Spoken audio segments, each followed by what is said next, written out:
अऊज़ु बिल्लाहि मिनश्शैतानिर्रजीम बिस्मिल्लाहिर्रहमानिर्रहीम व बिही नस्तईन। अल्हम्दुलिल्लाह, आज शब जुमा है। इंशाअल्लाह अपने मरहूमिन के साथ मेरे मरहूमिन के लिए भी सब लोग मिलकर एक फातिहा पढ़ेंगे और मैं इस क्लिप के बाद इंशाअल्लाह तमाम मरहूमिन के लिए, आपके मरहूमिन अपने मरहूमिन के लिए भी फातिहा पढ़ूंगा। मैंने जो अब अपनी इस गुफ्तगू का उन्वान रखा है वो है इस्लामी सज़ाएँ। मुआशरे में जुर्म होते रहते हैं और उन जुर्म करने वालों को मुजरिम कहा जाता है। हर मुल्क ने मुख्तलिफ मुजरिमों के लिए मुख्तलिफ सज़ाएँ रखी हुई होती हैं।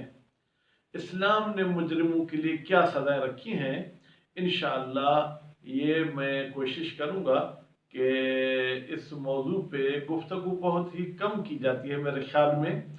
अक्सर मौलवी हजरात या तो आपको वुज़ू सिखाएंगे, नमाज सिखाएंगे, गुस्ल सिखाएंगे, तयम्मुम भी बहुत कम सिखाया जाता है। फिर जो है जनाब नमाज है, रोज़ा है, हज है, ज़कात, खुम्स, तकरीबन ये मसाइल सुनाए जाते हैं। जबकि फ़िक़्ह ने इंसान के पूरे ज़िंदगी के अहकाम बताए हैं, फ़ुरूए दीन के। उसूल दीन तो इल्म अकायद में चला जाता है।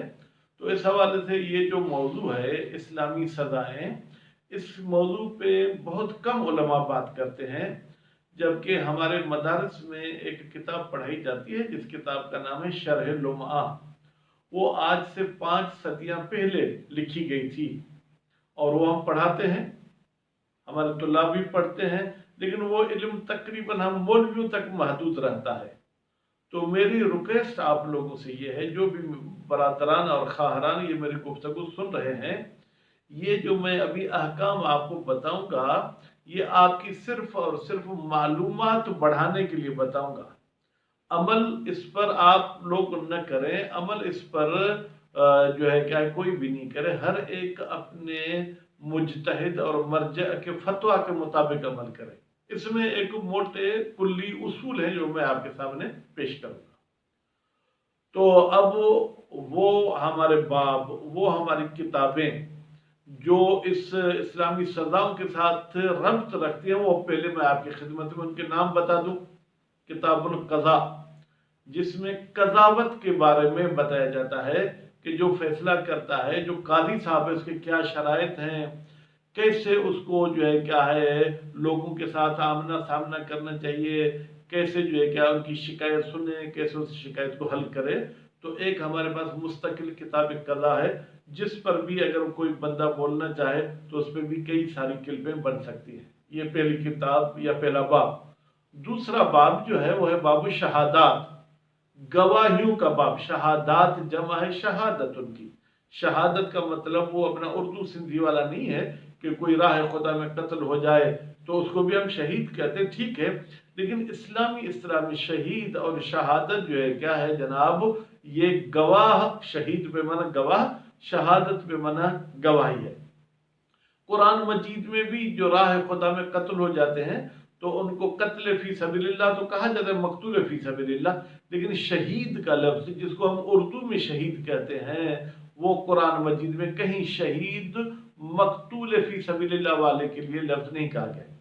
मसलन कुरान मजीद में ये तो कहा गया है कि जो राह खुदा में कत्ल किए जाते हैं उनको तुम मय्यत मत कहो, बल्कि वो जिंदा हैं और इंद रब्बिहिम युरज़क़ून, अपने परवरदिगार के पास वो रिज़्क़ खाते हैं। तो आम तौर पर ये बाब शहादात पर भी उलमा इकराम कम बहस करते हैं।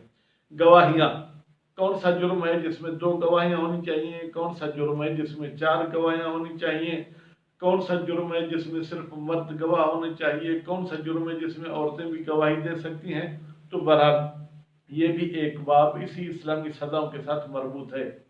उसके बाद तीसरा बाब है बाबुल कफ़ारात। कफ़ारात कफ़ारत उनकी जमा है, उसका आसान उर्दू में यानी जुर्माने। कौन से गुनाह हैं, कौन से जुर्म हैं जिनकी वजह से इस्लाम ने हम पर जो है क्या है कोई कफ़ारा लागू किया है।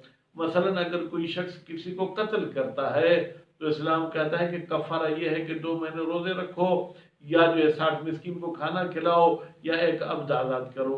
اس قسم کے کفارات کا بھی تعلق اسلامی سزاؤں کے ساتھ ہے۔ تو یہ 3 باب ہو گئے۔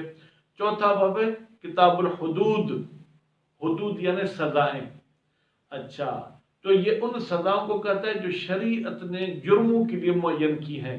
فلاں جرم کے لیے یہ سزا، فلاں جرم کے لیے قتل، فلاں جرم کے لیے ہاتھ کاٹو، فلاں جرم کے لیے سنسار کرو۔ تو میرا اصل موضوع یہی ہے، لیکن آج پہلا درس ہے یا پہلی گفتگو ہے، تو یہ میں بتا دوں گا آپ کو کہ حدود حد کی جمع ہے، وہ سزا جو شریعت نے معین کی ہے۔ اور 5واں باب جس کا ان اسلامی سزاؤں کے ساتھ تعلق ہے وہ ہے تعزیرات۔ تعزیرات تعزیر کی جمع ہے۔ تعزیر کا مطلب یہ ہے کہ اسلام نے کسی جرم کے لیے سزا معین نہیں کی، وہ حاکم شرع قاضی صاحب جو اسلامی قاضی ہے اس کے ثواب دید پہ رکھا ہے۔ وہ چاہے تو مثلا 5 کوڑے مارے، وہ چاہے 10 کوڑے مارے، وہ کتنی سمجھتا ہے کہ سامنے والا مجرم جو ہے اس کی جرأت کتنی ہے، جرم کر کے پھر آئندہ جرأت کا موڈ ہے، گناہ کا موڈ ہے، جرأت نہیں ہے۔ تو تعزیرات یعنی وہ سزائیں جو شریعت نے معین نہیں کی، ان کا اختیار قاضی صاحب کو دیا ہے کہ قاضی صاحب تم اپنی ثواب دید پہ یہ سزا دو۔ اچھا، اس کے بعد جو ہے جناب غالباً چھٹا چیز جس کا اسلامی سزاؤں کے ساتھ واسطہ ہے وہ ہے قصاص۔ قصاص کا مطلب یہ ہے کہ جیسی کرنی ویسی بھرنی۔ کسی نے میرا ہاتھ کاٹا تو اسلام کہتا ہے کہ اس ہاتھ کٹنے کے بدلے میں اس کا بھی ہاتھ کاٹا جائے۔ اور جناب آخری چیز ہے دیات۔ دیات کا مطلب کیا ہے؟ یعنی اسلام نے کچھ رقمیں معین کی کہ بھائی اگر یہ جرم کرتا ہے تو اتنے دینار دینے ہوں گے، یہ جرم کرتا ہے تو اتنے درہم دینے ہوں گے۔ تو یہ ابواب آج آپ اپنے ذہن میں رکھ لیں: قضاء، شہادات، کفارات، حدود، تعزیرات، اور جناب جو ہے کیا ہے قصاص اور دیات۔ تو انشاءاللہ میں ان سب پہ بات نہیں کروں گا، آپ گھبرا نہ جائیں، میں اسلامی سزاؤں پہ بات کروں گا انشاءاللہ۔ اگلی جو میری کلپ آئے گی وہ اسلامی سزا کے بارے میں آئے گی کہ فلاں جرم کی یہ سزا ہے۔ امید ہے کہ اگر یہ آپ کو موضوع پسند ہے، اگر آپ چاہتے میں اس پہ گفتگو کروں تو کمنٹ میں ضرور آپ مجھے بتائیں گے، اس سے میری حوصلہ افزائی بھی ہوگی۔ اور اگر آپ کو اس معلومات حاصل کرنے سے کچھ فائدہ ہوتا ہے تو امید ہے کہ آگے اپنے دوست احباب کو کہیں گے کہ وہ میرے چینل کو سبسکرائب بھی کریں اور وہ اس کو سنیں بھی صحیح۔ والسلام علیکم ورحمۃ اللہ وبرکاتہ۔